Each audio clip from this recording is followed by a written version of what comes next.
Fala, observadores, de volta aqui com mais esse vídeo do Velho na Torre, aquele lance. O Velho na Torre traz vídeos para vocês, às sextas-feiras, às 17h30. Na década de 1940, os estúdios Hanna-Barbera decidiram investir em super-heróis, iniciando com o seu primeiro super-herói, a Formiga Atômica. Tá, alguns dirão que teve Johnny Quest antes, mas apesar do Dr. Benton Quest ser genial, eles eram aventureiros. Sendo assim, a Formiga Atômica foi verdadeiramente o primeiro super-herói da Hanna-Barbera. Isso em 1965. Mas no ano seguinte começaram a investir mais avidamente em personagens, com superpoderes principalmente, e entre eles estava Space Ghost. A estreia ocorreu em setembro de 1966 e nas histórias Space Ghost viajava pelo espaço junto com os jovens Jean e Jace e o símio Blip. Sinceramente, por mais que insistam em falar que ele é um chimpanzé, para mim ele está longe disso, ele está mais para um macaco prego. Bem, eles enfrentam várias ameaças alienígenas, como Zorak, Metalos, Brago, Viúva Negra, Rei das Criaturas, entre tantos outros. Foi uma temporada que durou até janeiro de 1967, mas com um retorno em setembro, quando precisou enfrentar o Conselho do Juízo Final, formado por Zorak, Viúva Negra, Brak, Rei das Criaturas, Moltar, Metalos, Tanzut e Lokar. Uma curiosidade até, na quarta parte dessa minissérie ocorreu a primeira aparição dos Herculoides, servindo como spin-off da série do grupo, que estreou logo depois. Bem, Space Ghost foi uma criação do genial Alex Toth, que criou vários outros super-heróis e heróis para os estúdios Hanna-Barbera, como, por exemplo, o Homem-Pássaro, Galaxy Trio e os já mencionados Herculoides. A identidade civil de Space Ghost nunca foi revelada na série, sempre permanecendo por trás daquele capuz escuro. Seus poderes advinham de 2 braceletes que geravam um campo de força, permitindo que ele sobrevivesse no espaço, capacidade de voo, disparos energéticos e super força, além de um cinto que tinha capacidade de deixá-lo invisível aos olhos dos outros, e seu símbolo peitoral servia como um comunicador com o seu cruzador fantasma. Este possuía a capacidade também de ficar invisível e gerar um campo de força, além do que a ponta da nave tem um canhão de energia. Do interior dela saía um cupê espacial que ela transportava os outros. Era um pouco mais compacto.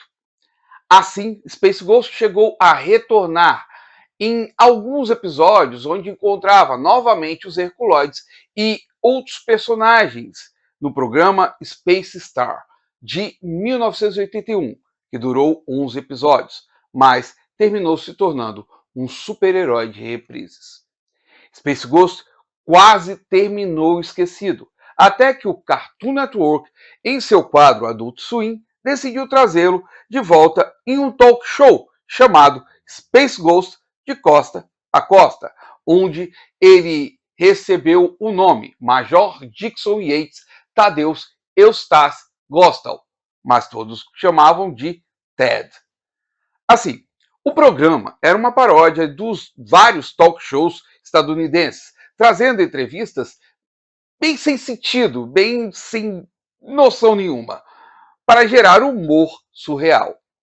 Além de seus vilões fazerem parte de uma banda, trazendo e também fazendo pontas engraçadinhas no transcorrer da série.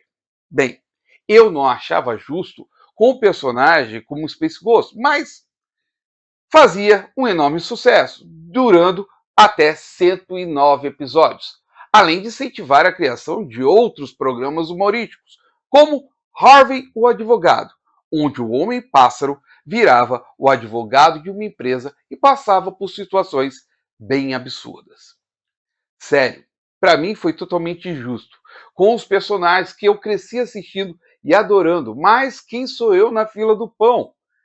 Nesse meio tempo, em 2005, a DC Comics decidiu aproveitar o sucesso da série Adult Swim e trouxe o personagem em uma minissérie de 6 partes, onde conhecemos sua origem pelas mãos de Joe Kelly e Ariel Olivetti. Na história de Kelly, conhecemos o oficial Tadeusz Bach, conhecido mais como Ted. Possivelmente, o primeiro nome veio de Adult Swim. Ele é um pacificador que deseja se tornar membro da elite Eidolon e entra no treinamento para isso, onde conhece o treinador e insano mestre Temple.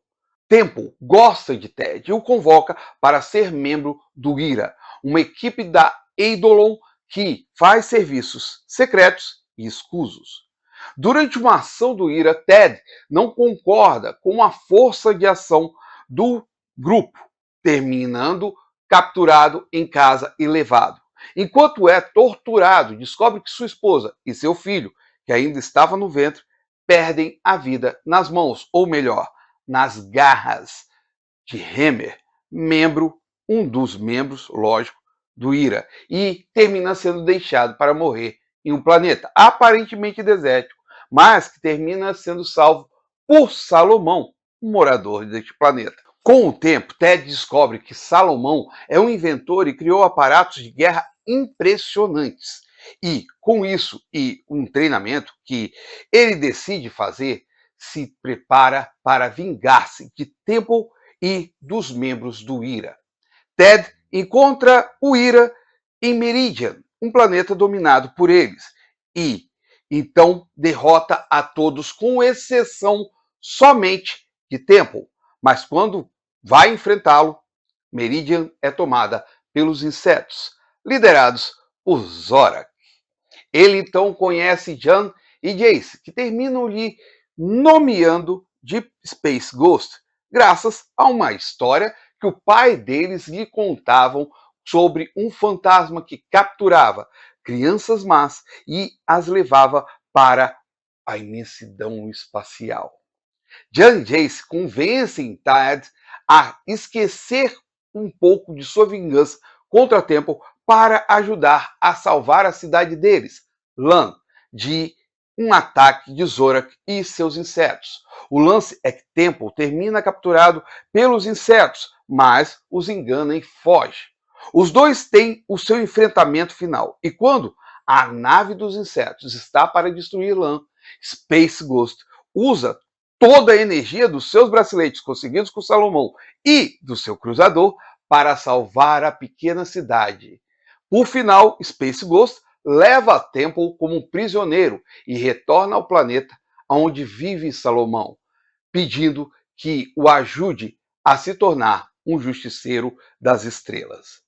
A arte de Olivetti, por falta de uma palavra um pouco melhor, é interessante.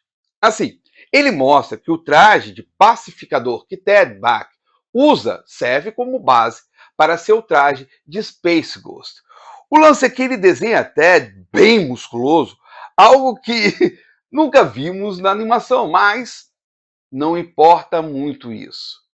Bem, Space Ghost somente voltaria na minissérie de 12 partes Future Quest de 2016, escrita por Jeff Parker e com artes de vários e grandes artistas mesmo. Na minissérie, a primeira aparição de Space Ghost gera uma nova origem, lógico, do personagem, onde ele é membro de uma guarda galáctica e é chamado de Capitão Kirk, se vestindo como seus parceiros, Jan e Jace, com seu uniforme azul e amarelo com luvas vermelhas. Na minissérie solo, contando sua origem, Tadeusz Bach tem cabelos escuros e uma pequena mecha branca, enquanto na minissérie Future Quest, Kirk tem cabelos loiros, aparentemente como o criador desejava. Bem, continuando, Future Quest traz uma junção de vários personagens criados por Alex Todd, se encontrando para encarar uma ameaça em comum, além de deparar-se com inimigos das séries de Jonny Quest e Homem-Pássaro como aliados. Além disso, Space Ghost seguiu numa minissérie. Ele ganhou essa minissérie solo, que foi intitulada inicialmente como Future Quest Present Space Ghost. Na minissérie, em 4 partes, conhecemos um pouco mais dessa nova origem e também conhecemos a origem de Jan, Jace e de Blip, além de termos participações especiais de Herculoides e Galaxy Trio.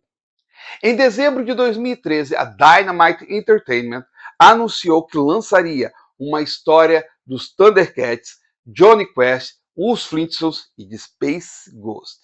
Isso foi realizado em um acordo firmado entre a empresa de quadrinhos e a Warner Discovery. Então, em fevereiro de 2024, a primeira edição de Space Ghost chegou às lojas especializadas nos Estados Unidos, mostrando novamente uma nova origem do vigilante espacial e seus parceiros mirins.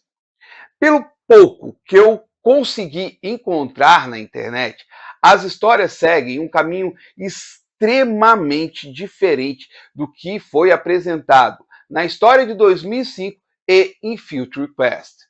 Assim, eu não posso falar muito, mas parece ser uma história bem interessante.